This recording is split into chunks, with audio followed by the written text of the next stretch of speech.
कहाँ घुसा चला आ रहा है गरीब? निकल जा यहाँ से। मैं प्रधानमंत्री की जगह आज लाल किले पर भाषण देना चाहता हूँ सर। बेटा ये लाल किला है, तेरे बाप का घर नहीं है। निकालो इस भिखारी को बाहर तक। पीएम के आने का टाइम होने ही वाला है। ये बात 26 जनवरी 2026 की है। पूरे देश में गणतंत्र दिवस की तैयारियां जोरों पर थीं। दिल्ली के लाल किले पर हर साल की तरह एक भव्य समारोह आयोजित होने वाला था, जिसमें प्रधानमंत्री, राष्ट्रपति और देश विदेश के मेहमान शामिल होंगे। इस बार एक खास कार्यक्रम रखा गया था। एक ग्रामीण स्कूल का बच्चा लाल किले पर मंच से भाषण देगा, जो देश की तरक्की, संस्कृति और युवा सोच को दर्शाएगा। हरियाणा के एक छोटे से गांव धौलपुर के सरकारी स्कूल में भी यही चर्चा थी। स्कूल के प्रिंसिपल रमेश शर्मा और कुछ टीचर्स मिलकर तय कर रहे थे कि किसे लाल किले भेजा जाए, लेकिन असल में यह चयन नहीं बल्कि सौदा था। गांव के सरपंच रणवीर सिंह का बेटा अंकुर अमीर, रंगीन कपड़े, महंगे जूते, उसे भेजने की पूरी तैयारी हो चुकी थी। सरपंच ने प्रिंसिपल और टीचर्स को खुश कर दिया था। पैसा, तोहफे और वादे। प्रिंसिपल ने कहा, अंकुर बहुत अच्छा लड़का है, उसकी हिंदी बहुत साफ है, कपड़े भी ढंग के हैं, हाँ, स्टेज पे अच्छा दिखेगा। लेकिन क्लास के पीछे की बेंच पर बैठा एक 12 साल का दुबला पतला लड़का राजू चुपचाप सब कुछ सुन रहा था। फटी शर्ट, पुरानी चप्पल, चेहरे पर मिट्टी के निशान। राजू दलित परिवार से था। उसके पिता मजदूरी करते थे, माँ घरों में बर्तन साफ करती थी। लेकिन राजू पढ़ाई में बेहद तेज था। हर साल टॉप करता, निबंध प्रतियोगिता में पहला आता और उसकी हिंदी भाषा इतनी साफ और सुंदर थी कि टीचर भी हैरान रहते। लेकिन किसी ने कभी राजू को मौका नहीं दिया, क्योंकि वो गरीब था, छोटी जाति का था। 26 जनवरी से 2 दिन पहले यानी 24 जनवरी को मुख्यमंत्री के निजी सहायक personal assistant Vinay Kumar school में निरीक्षण के लिए आए। उनके साथ 2 अधिकारी भी थे। उन्हें यह देखना था कि चयनित बच्चा वाकई काबिल है या नहीं। प्रिंसिपल और टीचर्स ने अंकुर को सामने खड़ा किया। अंकुर ने थोड़ी घबराहट में रटा हुआ भाषण शुरू किया। आदरणीय प्रधानमंत्री जी, राष्ट्रपति जी, हमारा देश महान है, हमारे नेता महान हैं। विनय कुमार ने सुना। भाषण ठीक था, लेकिन कुछ खास नहीं, बस रटी रटाई बातें। तभी अचानक भीड़ के बीच से एक आवाज आई, सर रुकिए। राजू ने हांफते हुए कहा, सर मैं इससे कहीं बेहतर भाषण दे सकता हूँ। मुझे एक मौका दीजिए। ये सुनते ही पूरे स्कूल में हंसी फूट पड़ी। टीचर्स ने एक दूसरे को देखा। प्रिंसिपल का चेहरा लाल हो गया। एक टीचर ने चिढ़कर कहा, राजू तू पागल हो गया है क्या? तू लाल किले पे भाषण देगा? तेरे कपड़े देख, तेरी हालत देखो देख। अरे अगर ये गरीब भिखारी लड़का स्टेज पे गया तो हमारी बेइज्जती होगी, स्कूल की बेइज्जती होगी, देश की बेइज्जती होगी। अरे अगर ये गरीब भिखारी लड़का स्टेज पे गया तो हमारी बेइज्जती होगी, स्कूल की बेइज्जती होगी, देश की बेइज्जती होगी। इस लड़के को बाहर निकालो, ये हमारा मजाक उड़ा रहा है। सर प्लीज, मैं सच में अच्छा भाषण दे सकता हूँ। मैंने खुद लिखा है। मैंने खुद लिखा है, बस एक बार सुन लीजिए। विनय कुमार ने राजू को ध्यान से देखा। उनके मन में कुछ हलचल हुई। ये लड़का इतनी बेइज्जती के बाद भी अपनी बात पर अड़ा है, शायद इसमें कुछ खास है। उन्होंने हाथ उठाकर सबको चुप कराया। रुकिए, मैं इस लड़के की बात सुनना चाहता हूं। प्रिंसिपल ने विरोध करने की कोशिश की। सर, ये लड़का बहुत गरीब है, इसकी कोई औकात नहीं। विनय कुमार ने सख्ती से कहा, मुझे औकात से मतलब नहीं, मुझे काबिलियत से मतलब है। राजू, तुम मेरे साथ आओ, मैं तुम्हारा भाषण सुनूंगा। राजू की आंखों में उम्मीद की चमक आ गई। विनय कुमार उसे एक खाली कमरे में ले गए। दरवाजा बंद हो गया। बाहर सब बेचैन खड़े थे। सरपंच घबराया हुआ था, टीचर्स परेशान, अंकुर का चेहरा उतरा हुआ। 15 मिनट बाद दरवाजा खुला। विनय कुमार बाहर आए। उनके चेहरे पर एक अजीब सी गंभीरता थी। उन्होंने माइक उठाया और घोषणा की, 26 जनवरी को लाल किले पर भाषण देने के लिए राजू को चुना गया है। पूरा स्कूल सन्नाटे में आ गया। विनय कुमार की घोषणा सुनते ही पूरे स्कूल में हड़कंप मच गया। सरपंच रणवीर सिंह का चेहरा लाल हो गया, मुट्ठियां भींच गईं। प्रिंसिपल और टीचर्स सकते में खड़े रह गए। अंकुर के मुंह से बोल ही नहीं निकल रहे थे। सरपंच ने गुस्से में कहा, ये क्या मजाक है? हमने इतना इंतजाम किया, इतने पैसे खर्च किए और आप इस भिखारी लड़के को चुन रहे हैं? विनय कुमार ने शांत लेकिन सख्त आवाज में जवाब दिया, सरपंच साहब, मुझे पैसों से मतलब नहीं, मुझे सिर्फ उस भाषण से मतलब है जो देश के सामने जाएगा, और मैंने राजू का भाषण सुना है, वो असली है, सच्चा है और दिल से लिखा गया है, इसलिए फैसला हो चुका है। एक टीचर ने हिम्मत करके पूछा, सर लेकिन इस लड़के ने आखिर ऐसा क्या लिखा है जो आपको इतना पसंद आया? विनय कुमार ने मुस्कुराते हुए कहा, वो आप 26 जनवरी को सुनेंगे, पूरा देश सुनेगा। अभी मैं सिर्फ इतना कह सकता हूँ, ये भाषण सिर्फ तारीफों का नहीं है, ये भाषण सच का आईना है। सबके मन में सवाल उठ रहे थे, आखिर इस गरीब लड़के ने क्या लिख दिया? लेकिन किसी को जवाब नहीं मिला। सरपंच का षड्यंत्र और राजू की चिंता उस रात। सरपंच ने प्रिंसिपल और कुछ टीचर्स को अपने घर बुलाया। गुस्से में बोला, ये राजू हमारी इज्जत मिट्टी में मिला देगा, इसे किसी भी तरह रोकना होगा। एक टीचर ने कहा, सरपंच जी, अब तो फैसला हो चुका है, हम कुछ कर नहीं सकते। सरपंच ने व्यंग्य से कहा, कुछ नहीं कर सकते? चलो कम से कम इसे परेशान तो कर सकते हैं ना। स्कूल में इसका मजाक उड़ाओ, बाकी बच्चों को कहो इससे बात मत करो, इसका आत्मविश्वास तोड़ दो। अगर ये डर कर खुद पीछे हट गया तो फिर अंकुर को मौका मिल जाएगा। अगले 2 दिन राजू के लिए बहुत मुश्किल थे। स्कूल में बाकी बच्चे उससे दूर रहने लगे, कुछ उसका मजाक उड़ाते, अरे भिखारी, लाल किले पर क्या बोलेगा, भीख दे दो, तेरे कपड़े देखकर लोग हंसेंगे, पीएम भी हंसेंगे। कुछ टीचर्स भी उसे नजरअंदाज करने लगे, लेकिन राजू ने हार नहीं मानी। रात को अपने छोटे से घर में मिट्टी के तेल की लालटेन की रोशनी में वह अपना भाषण बार बार पढ़ता, अभ्यास करता। उसकी मां ने एक दिन पूछा, बेटा तू इतना परेशान क्यों दिख रहा है? राजू ने कहा, अम्मा, लोग कह रहे हैं कि मैं गरीब हूँ, छोटी जाति का हूँ, इसलिए मुझे मौका नहीं मिलना चाहिए। लेकिन अम्मा, मैं सिर्फ अपनी बात कहना चाहता हूँ, सच कहना चाहता हूँ। माँ ने उसके सिर पर हाथ फेरा, बेटा जो सच बोलता है उसे हमेशा मुश्किलें आती हैं, लेकिन अंत में सच ही जीतता है। तू डर मत, तू हमारे जैसे लाखों गरीबों की आवाज है। राजू की आंखों में नया जोश भर गया।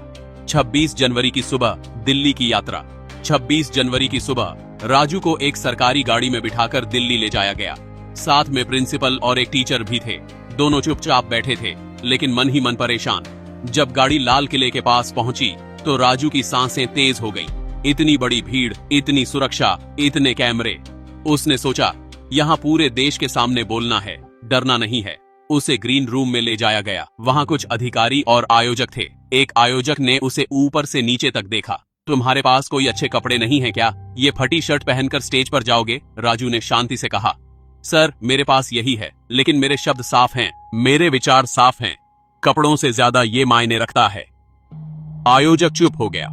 मंच पर राष्ट्रपति, प्रधानमंत्री और हजारों लोग दोपहर के समय लाल किले के मुख्य मंच पर राष्ट्रपति, प्रधानमंत्री, मंत्री, सेना के अधिकारी और हजारों लोग बैठे थे। टीवी पर लाइव प्रसारण हो रहा था, करोड़ों लोग देख रहे थे। आयोजक ने घोषणा की, अब मंच पर आ रहे हैं हरियाणा के धौलपुर गांव से सरकारी स्कूल के छात्र राजू। तालियां बजीं। राजू धीरे धीरे मंच पर चढ़ा। कैमरे उसकी तरफ घूम गए। उसके फटे कपड़े, गहरा रंग, दुबला शरीर, सबने देखा। कुछ लोगों ने आपस में फुसफुसाया, ये लड़का कौन है, कितना गरीब लग रहा है। लेकिन राजू ने माइक के सामने खड़े होकर एक गहरी सांस ली। उसने प्रधानमंत्री की तरफ देखा, फिर राष्ट्रपति की तरफ, फिर पूरी भीड़ की तरफ, और फिर धीरे धीरे साफ आवाज में बोलना शुरू किया।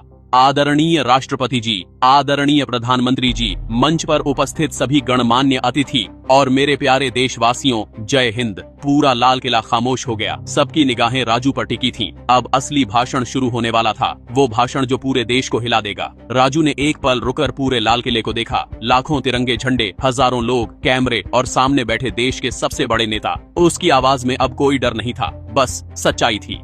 राजू ने अपना भाषण जारी रखा। आज 26 जनवरी है, हमारा गणतंत्र दिवस। आज का दिन हमें याद दिलाता है कि हमारा देश दुनिया का सबसे बड़ा लोकतंत्र है। आज हम अपने संविधान को सलाम करते हैं, जिसने हर नागरिक को बराबरी, स्वतंत्रता और सम्मान का अधिकार दिया। हमारा देश महान है। यहाँ की संस्कृति हजारों साल पुरानी है। यहाँ की मिट्टी ने महात्मा गांधी, भगत सिंह, सुभाष चंद्र बोस, डॉक्टर भीमराव अंबेडकर जैसे महान नेता दिए।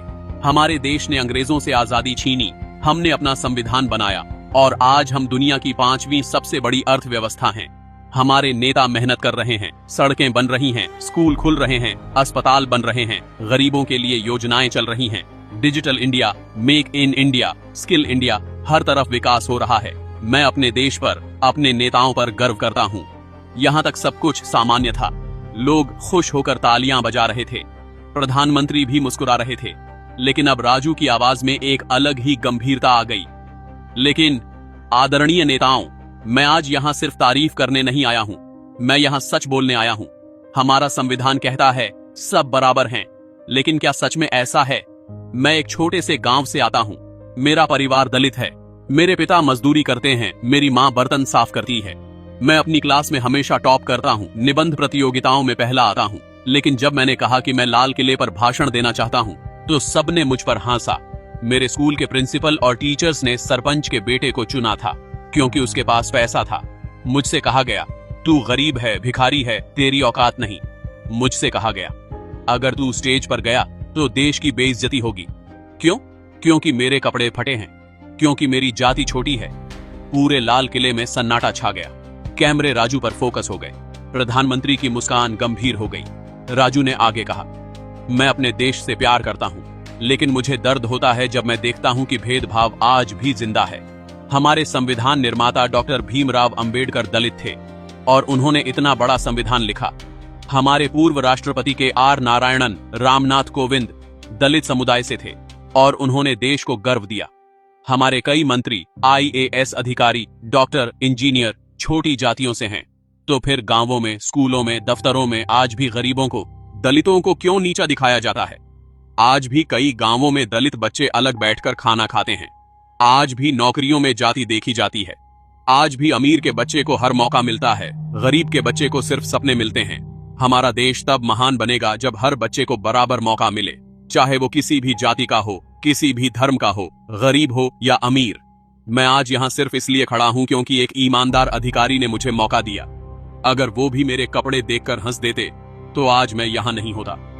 तो मेरा देश से, अपने नेताओं से, अपने समाज से एक ही निवेदन है, गरीबों को, दलितों को, पिछड़ों को मौका दीजिए, उन्हें सम्मान दीजिए, उनकी काबिलियत देखिए, उनके कपड़े नहीं।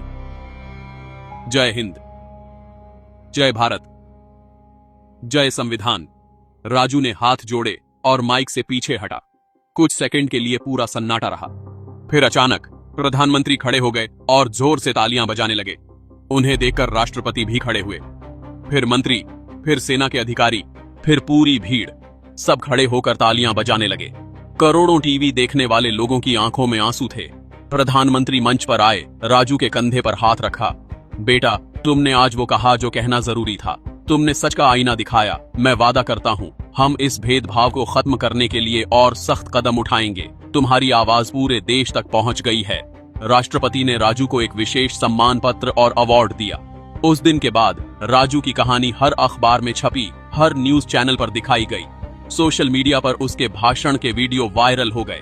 लाखों लोगों ने कहा, ये है असली भारत की आवाज। सरपंच, प्रिंसिपल और टीचर्स सब शर्मिंदा थे। सरकार ने उस स्कूल की जांच करवाई और भेदभाव करने वालों पर कार्रवाई हुई। और राजू, उसे पूरे देश से स्कॉलरशिप के ऑफर आए। एक बड़े स्कूल ने उसे मुफ्त में पढ़ाने का मौका दिया। लेकिन राजू ने कहा, मैं अपने गांव के स्कूल में ही पढ़ूंगा, क्योंकि असली बदलाव गांवों से ही आएगा।